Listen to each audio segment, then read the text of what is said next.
Hello everyone, welcome to my channel. In today's video, I will show you how to build a powerful AI model that can easily classify images of dogs and cats using a deep learning. So, here we will be using TensorFlow and Keras. As you can see, I import those libraries to train a convolutional neural network on the famous Kaggle's dataset, that is dog versus cat image classification. So let's dive into it. तो सबसे पहले हम अपना code समझते हैं, ठीक है. लेकिन उससे पहले मैं आपको ये बता दूं कि हमें, जैसे कि मैंने आपको इंट्रोडक्शन में बताया, कि हम कैगल का जो है डाटा सेट यूज़ करेंगे. कैगल से जो हमने डाटा सेट यूज़ करना होता है वो हम जो है इनडायरेक्टली भी उसको यूज़ कर सकते हैं. वो कैसे यूज़ कर सकते हैं कि थ्रू दिस डाउनलोड ऑप्शन हम download data set as it, ठीक है, इसको डाउनलोड कर सकते हैं. लेकिन जैसे आप देख सकते हैं कि इसका साइज़ बहुत बड़ा है. साइज़ बहुत ज़्यादा होने की वजह से हम जो है ये थोड़ा ज़्यादा ही टाइम कंज्यूमिंग हो जाएगा. और आजकल तो वैसे ही इंटरनेट इशू बहुत ज़्यादा हो रहा है. तो वेट अ सेकेंड. हाँ, तो हमने क्या किया, पहले तो ये जो है कमांड रन की. उसके बाद थ्रू एपीआई, ये क्या है हमारे पास एपीआई कमांड जो कि हमने इस डाटा सेट से कॉपी की है. वो एक्सक्लेमेशन मार्क के साथ हमने इसको यहाँ पे पेस्ट कर दिया, जिसके थ्रू जो है हमने डाउनलोड कर लिया ये डाटा सेट. अब ये डाटा सेट जो हमारे पास आया था वो ज़िप फाइल में था. उसको अनजिप करने के लिए हमने ये कमांड रन की, ठीक है. अब हमारे पास क्या आ गया, हमने क्या किया कि हमने कैगल से अपना डाटा सेट उठाया थ्रू एपीआई कमांड, ओके. उसके बाद जो है वो ज़िप फॉर्म में आ गया था तो उसको हमने अनजिप कर लिया, टेस्ट और ट्रेन में आ गया वो. फिर उसके बाद जो है हम क्या करेंगे, अब हम लाइब्रेरीज़ को इंपोर्ट करेंगे, ठीक है.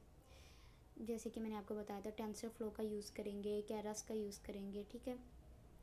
उसके बाद हमारे पास आ जाते हैं ये लाइब्रेरीज इंपोर्टर. लाइब्रेरीज और मॉड्यूल्स जो हैं इंपोर्ट करने के बाद, यूज़ करने के बाद इन डिफरेंट लाइब्रेरीज से. तो अब हमने देखना है कि जो हमने ये डाटा सेट उठाया था ट्रेन में और टेस्ट में, जो हमारे पास हैं डॉग और कैट की इमेजेस, ठीक है, टेस्ट और ट्रेन में. जैसे कि ट्रेन में वो मैं आपको बाद में बताती हूँ कि कितनी इमेजेस होंगी और इसमें टेस्ट में कितनी होंगी. तो हमने क्या किया, इस कमांड्स के थ्रू हम क्या करेंगे कि जो हमारे पास ट्रेन के अंदर और टेस्ट के अंदर जितनी भी हमारे पास डेटा है, इमेजेस हैं, उनको इस फोल्डर टेस्ट और ट्रेन फोल्डर से उठा के हम मॉडल को देंगे, ठीक है. और ये हम वैसे भी कर सकते हैं कस्टम डाटा सेट बना के, जैसे हम एनोटेशन के थ्रू करते हैं, ठीक है. जिसमें ये होता है कि आप जो है उसकी लेबलिंग वगैरह करते हैं, ठीक है.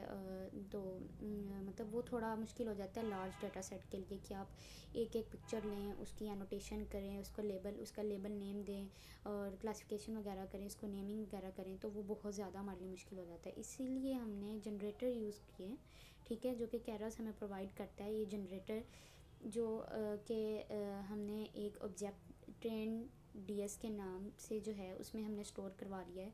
और इसमें हम क्या है कि हमने पाथ दे दिया किसका, ट्रेन डाटा सेट जो था हमारे पास उसका पाथ दे दिया है, ठीक है. लेबल जो है इन्फर्ट कर दिया हमने, लेबल मोड जो है इंट कर दिया. अब ये इंट इसलिए किया है कि हम जो इसमें यूज़ करेंगे और 0 और 1 यूज़ करेंगे, ठीक है. ऐसी वैलिडेशन डेटा सेट में है कि हम उसमें डायरेक्टरी जो के पाथ होता है वो हमने टेस्ट का पाथ दे दिया, ठीक है.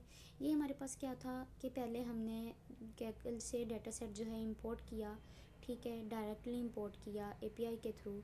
उसके बाद जो है हमने डिफरेंट लाइब्रेरीज़ इंपोर्ट कर ली. उसके साथ साथ जो है जी हमने जनरेटर के थ्रू क्या कर लिया, आप कह सकते हैं कि एनोटेशन परफॉर्म कर ली, या हमने बता दिया कि ट्रेन फोल्डर में जो इमेजेस हैं उसको मॉडल को जो हमने देनी है तो उसकी इन्फो वगैरह हमने दे दी, ठीक है, लेबल्स वगैरह की और लेबल मोड वगैरह की. चलें जी, अब हमें देखें, मैंने आपको कहा था कि मैं आपको बताऊंगी कि कितनी फ़ाइल्स जो हैं इस फ़ोल्डर में हैं, ट्रेनिंग फ़ोल्डर में, और कितनी फ़ाइल्स जो हैं टेस्ट फ़ोल्डर में हैं. अब जो ट्रेनिंग फ़ोल्डर है उसमें 20,000 फ़ाइल्स हैं, जो दो क्लासेस जैसे कि कैट और डॉग को हम क्लासीफाई कर रहे हैं उसके लिए. और 5000 फाइल्स जो हैं वो भी कैट और डॉग से बिलोंग करती होंगी, ठीक है।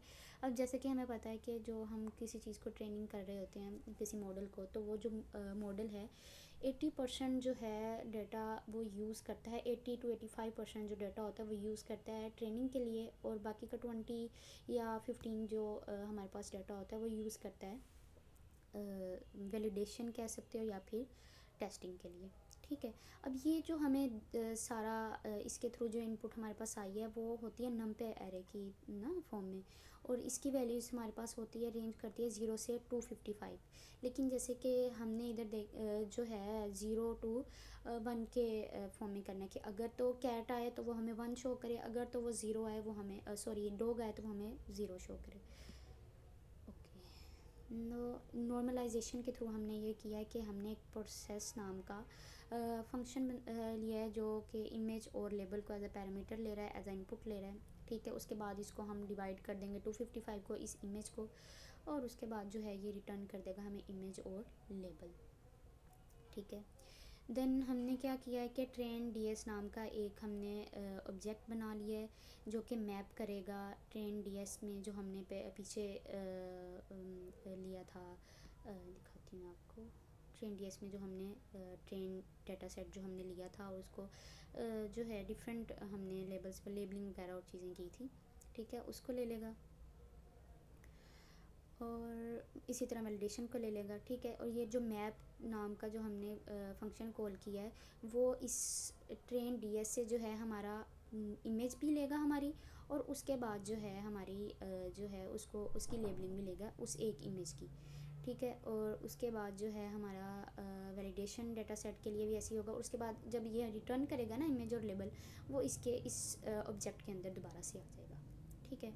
ये तो सारा पीछे वाला जो है हमारा हो गया डाटा सेट का, कि हमने डाटा सेट को कैसे जो है वो करना है, हैंडल कैसे करना है, ठीक है। ये डाटा सेट का हो गया। अब क्या है कि हमने एक मॉडल क्रिएट करना है जिसको CNN कहते हैं। बेसिकली ये हमारा डीप लर्निंग का मॉडल होता है, जैसे कि हमारे ह्यूमन के अंदर न्यूरॉन्स वर्क करते हैं ना, लेयर्स होती हैं, ऐसे ही ये CNN मॉडल है, होता है, मतलब डीप लर्निंग का एक मॉडल है, ठीक है। कन्वोल्यूशनल न्यूरल नेटवर्क जैसे हमारे न्यूरॉन्स एक दूसरे से कनेक्टेड होते हैं, ये ऐसे ही होता है, ठीक है। ज़्यादा हम इसकी डिटेल में नहीं जाएंगे, हम बस यही देखते हैं कि मतलब यहाँ पे हमने कैसे इसको क्रिएट किया। मॉडल को जो है हमने कर दिया है, मॉडल को जो है हमने सीक्वेंशियल क्लास का जो है ऑब्जेक्ट दे दिया है, ठीक है। उसमें ये बेसिकली हम क्या कर रहे हैं, CNN मॉडल जो है उसका आर्किटेक्चर बना रहे हैं, ठीक है। तो इसमें हमने क्या किया है कि कॉन 2D नाम, पहले हमने एक लेयर जो बनाई है, मतलब 3 लेयर्स हमने कहा था। पहली लेयर जो होगी वो 32 फ़िल्टर्स यूज़ करेगी, दूसरी लेयर जो होगी वो 64 फ़िल्टर्स यूज़ करेगी, और जो तीसरी लेयर होगी वो 128 फ़िल्टर्स यूज़ करेगी, ठीक है। वो हमने इधर जो है डिफ़ाइन कर देना है। पहले कॉन 2D उसके 32, कॉन 2D 64, फिर हम मैक्स पूलिंग करेंगे, ठीक है, जिसमें पूल साइज़ जो हमारे पास होगा 2 का होगा, और इसी तरह 128 का ये रहा हमारे पास, ठीक है। साथ साथ मैक्स पूलिंग भी करते जाएंगे। उसके साथ साथ जैसे कि हमने कहा 3 लेयर्स होंगी, तो फ्लैटन, डेंस। अच्छा, इसमें जो है ये बैच नॉर्मलाइजेशन, ठीक है, और उसके अलावा ये ड्रॉप आउट जो है ये मैं आपको आगे चल के बताती हूँ। सो ये हमारे पास हो गया CNN मॉडल जो हम यूज़ कर रहे हैं उसका आर्किटेक्चर, ठीक है। उसके बाद हम समरी देख लेंगे इस मॉडल की। ये देखें, जैसे हमें कॉन 2D, उसके बाद बैच नॉर्मलाइजेशन, मैक्स पूलिंग के बारे में, flatten, dense, dropout, dense, इन सब के बारे में हमें इन्फो वगैरह प्रोवाइड करेगा। अच्छा, इसमें जो टोटल पैरामीटर्स यूज़ हो रहे हैं वो तकरीबन 1 करोड़ 48 लाख के और समथिंग है, ठीक है। उसके बाद क्या करेंगे, समरी देखने के बाद हम मॉडल को कंपाइल कर देंगे जो कि हमने पीछे बनाया था, और उसके बाद जो है हम क्या करेंगे, मॉडल को एग्जीक्यूट करेंगे।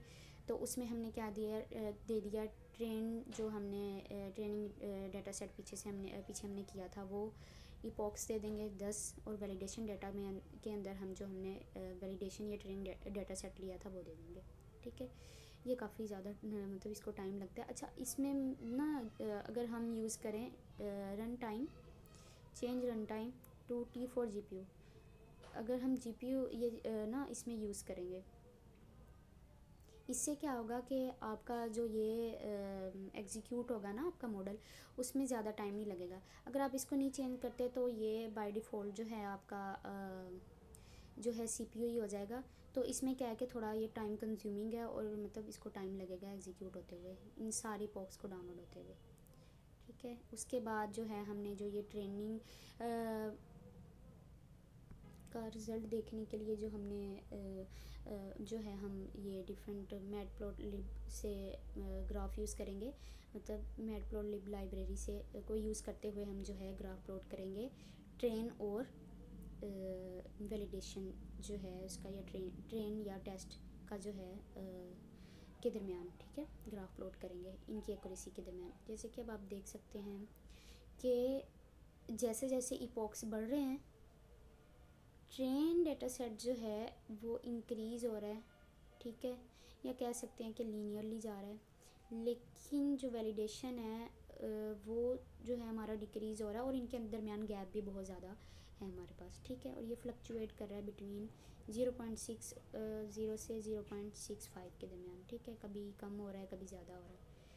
उसके बाद अगर हम लॉस का देखें तो जैसे जैसे इपॉक्स बढ़ रहे हैं, सॉरी दिस वन, जैसे जैसे इपॉक्स बढ़ रहे हैं, ठीक है, तो ये जो हमारा है वैलिडेशन का, ठीक है, ये बढ़ रहा है मतलब जैसे जैसे इपॉक्स बढ़ रहे हैं तो इसका जो लॉस रेट है वो इंक्रीज़ हो रहा है। ठीक है, काफ़ी ज़्यादा फ्लक्चुएट कर रहा है 2.5 से 3.4 के दरमियान। ठीक है, लेकिन ये जो है इतना ज़्यादा फ्लक्चुएशन इसमें नहीं है, लेकिन अभी भी इनमें जो है क्या कहते हैं उसको, गैप बहुत ज़्यादा है। ठीक है, जिससे ये शो होता है कि जो हमने मॉडल ट्रेन किया है उसमें जो है ओवर फिटिंग का काफ़ी ज़्यादा इशू आ रहा है। तो जैसे कि मैंने आपको बताया था कि मैं आपको बताऊंगी कि मैंने ये किधर था, ये मॉडल की ट्रेनिंग करते हुए मैंने ये बैच नॉर्मलाइजेशन और ये ड्रॉप आउट क्यों यूज़ की है। ये इसलिए मैंने यूज़ किया है ताकि मैं जो इनके दरमियान ट्रेनिंग और वैलिडेशन सेट, इसके दरमियान जो फ्लक्चुएशन हो रही है और इसके दरमियान जो इतना ज़्यादा गैप आ रहा है, ठीक है, उसको नॉर्मलाइज़ कर सकूँ। ये बेसिकली मेथड जो होते हैं, ठीक है, वो हमने यूज़ किया जो एज अ सोल्यूशन है ओवरफिटिंग के। ठीक है, तो मैंने ये करने के बाद दोबारा से अपना कोड रन किया था। तो उसके बाद जो है फिर जब दोबारा से जब मैंने ड्रा किया तो आप देख सकते हैं कि इनके दरमियान कितना कम गैप रह गया। पहले आप देख सकते हैं कि कितना ज़्यादा गैप था। जैसे ही मैंने बैच नॉर्मलाइजेशन और उसके बाद जो है ड्रॉप आउट का फंक्शन यूज़ किया तो आप देख सकते हैं कि अब इनके दरमियान जो गैप है वो काफ़ी कम हो गया है। ठीक है, जैसे इधर भी देखिए कितना ज़्यादा गैप था, लेकिन बैच नॉर्मलाइजेशन और ड्रॉप आउट को यूज़ करके ओवर फिटिंग पे हमने ओवरकम कर लिया। ठीक है, अब जी हमारे पास आ गया है कि हमने क्या कर लिया, डाटा सेट को भी हैंडल कर लिया, हमने मॉडल को भी ट्रेन कर लिया, मॉडल की ट्रेनिंग की रिज़ल्ट देखने के लिए, उसकी एक्यूरेसी देखने के लिए वो चीज़ें भी देख ली।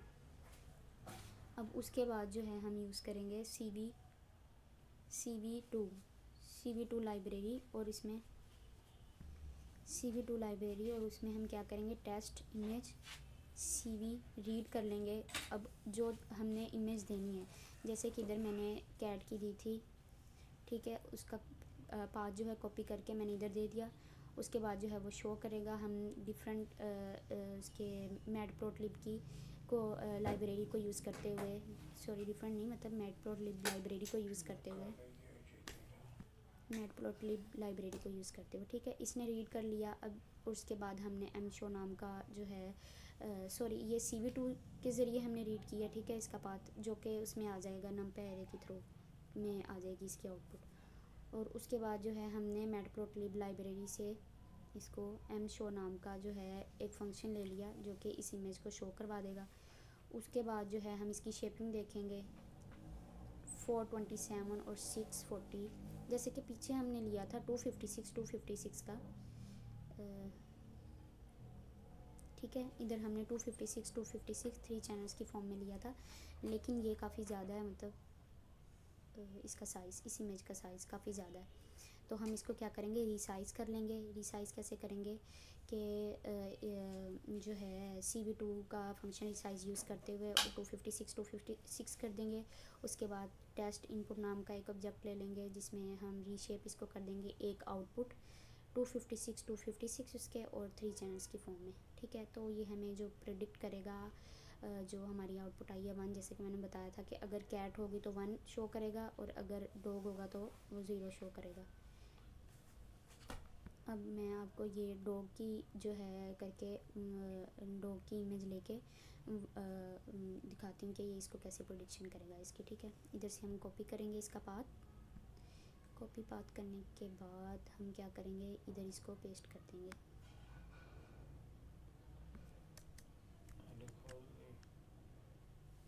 तो अब हमने इसमें क्या कर लिया कि हमने कैट वाली इमेज का पाथ जो है वो रिमूव करके डॉग वाली का दे दिया। अब देखते हैं कि ये इनपुट हमें आउटपुट जो है हमें ये 0 देगा या 1 देगा। ठीक है, ये कैट के केस में इसने 0 दी थी, अब डॉग के केस में ये हमें 1 देगा। चलिए इसको रन करके देखते हैं। ओके ओके, अच्छा ये वाली हमने सेल रन नहीं किया, इसको पहले रन करके देखते हैं। देन दिस वन, ठीक है हो गया। अब दोबारा से इसको हम शो करवाएंगे कि ये डॉग की इमेज शो कर रहा है या नहीं। अब इधर क्या इशू आ गया है, PLT नॉट डिफाइंड। ओके, ऊपर वाला सेल भी करना पड़ेगा। दरअसल ये कब से मैंने इसको जो है रन किया हुआ है, सॉरी दिस वन, जहाँ पे हमने मैटप्लोट्लिब को इंपोर्ट किया हुआ है। दरअसल मुझे होल कोड को ही रन करना पड़ेगा। ओके करते हैं इसको रन। तो जहाँ पे हमने मॉडल को एग्जीक्यूट किया था वहाँ से, क्योंकि ये हिस्ट्री नाम का वेरिएबल हमने वहीं पे किया था, जो हमने ऑब्जेक्ट बनाया था। तो वो ये कह रहे हैं कि ओके शुरू से ही हम इसको जो है रन करते हैं।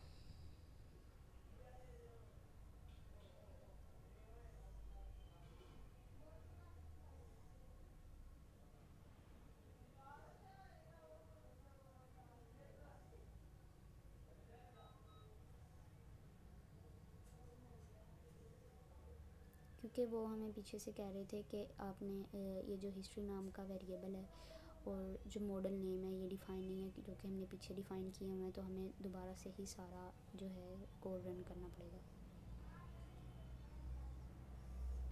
ये थोड़ा टाइम कंज्यूमिंग है, तो मैं इसको रन करके ओके देन इसको रन करेंगे। ये भी रन हो गया सेल हमारे पास। ज़्यादातर टाइम लगता है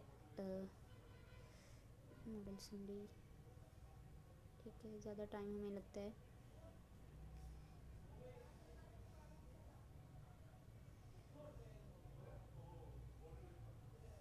इसको रन होते हुए जब ये मॉडल एग्जीक्यूट होगा तो ये इपॉक्स जो हैं 1 बाय 1 करके हमारे डाउनलोड होंगे, तो इसको थोड़ा टाइम लगेगा। एज यू कैन सी काफ़ी ज़्यादा टाइम कंज्यूमिंग है ये।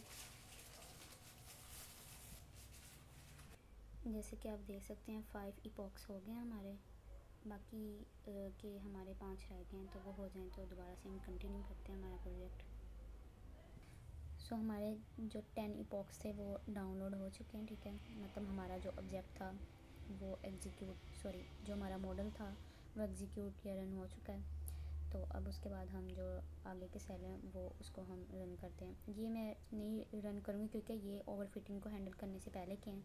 ठीक है, अगर मैं इसको रन करूँगी क्योंकि मैंने ओवरफिटिंग को जो है हैंडल किया हुआ है, तो फिर मुझे जो है ये आउटपुट मिलेगी। ठीक है, जिसमें इनके दरमियान का जो गैप है वो कम हो गया है, मतलब कि हमारा जो मॉडल है वो सही से वर्क कर रहा है। ठीक है, उसका जो टेस्टिंग और वैलिडेशन का रिज़ल्ट है वो ठीक से आ रहा है। इसी तरह इसको हम रन करेंगे अब इस ग्राफ को। ठीक है, ये आ गया। उसके बाद जैसे कि पहले मैंने कैट की ली थी, अब डॉग की इमेज ली है, उसका हमने पाथ दिया इधर से कॉपी पेस्ट करके। अब क्या हो गया भाई, के इसको इसको रन करेंगे। देन ये सेल जिसमें हमने पाथ दिया हुआ है, फिर उसके बाद हम शो करवाएंगे इमेज को।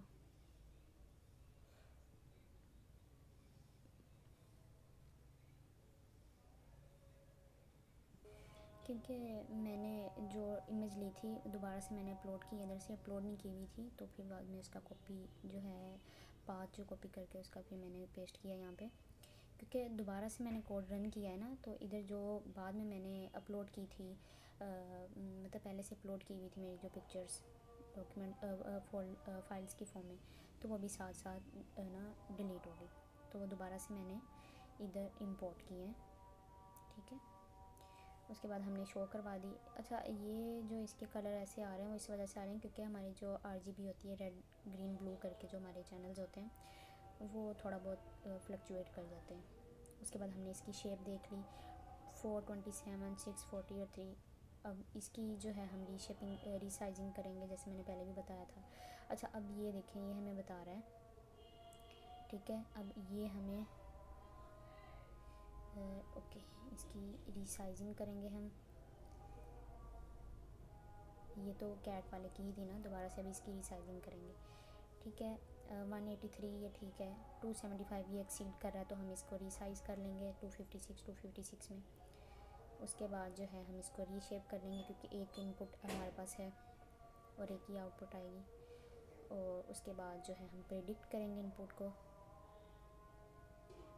ठीक है, 0 आ गई, जैसे मैंने बताया था कि अगर कैट होगी तो 1 होगी, अगर 0 होगा तो फिर वो डॉग होगा प्रेडिक्ट। अच्छा, ये तो न्यूमेरिक फॉर्म में हो गया, ठीक है, 0 या 1। अब हम देखेंगे स्ट्रिंग की फॉर्म में कि वो बताया कि ये, जैसे पहले बता रहा था कि ये कैट है, तो अब जो है वो बताया कि ये डॉग है। ठीक है, इधर भी हम ऐसे ही पाल देंगे।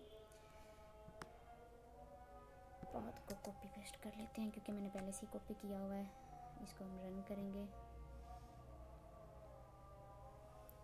तो ये हमारे पास प्रेडिक्ट कर रहा है डॉग।